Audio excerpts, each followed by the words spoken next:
Assalamualaikum untuk anak-anak murid Cikgu Ayu yang comel, yang bijak. Selamat pagi. Apa khabar hari ini? Sihat? Hai Amsyah. Hai Anis. Hai Zarif. Hai Zara. Siapa lagi Tak apa. Untuk PDPR akan datang, Cikgu Ayu akan panggil lagi nama kamu.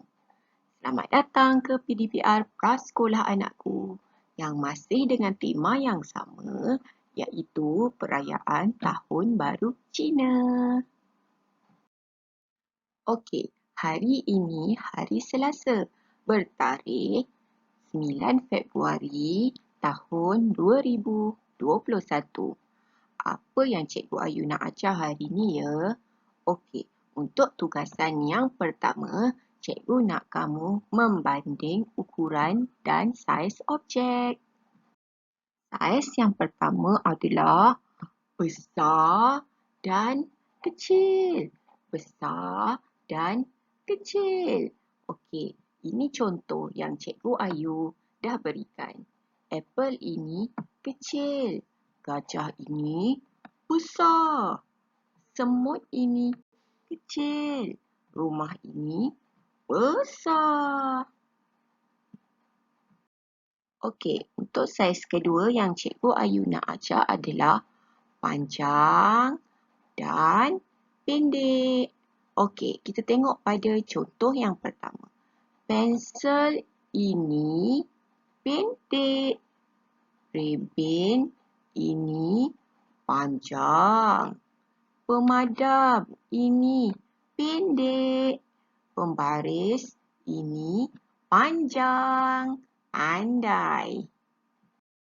Kita beralih pula pada tugasan yang kedua, iaitu melukis gambar mewakili nilai.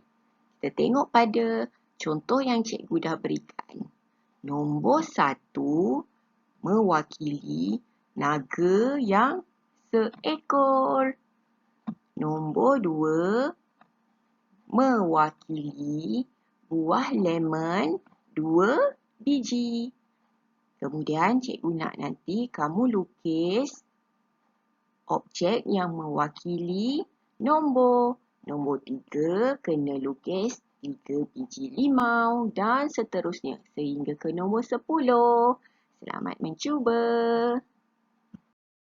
Untuk tugasan yang ketiga pula yang merupakan tugasan terakhir, cikgu nak kamu menyusun nombor dari nombor 1 atau bermula nombor 1 sehingga ke nombor 10.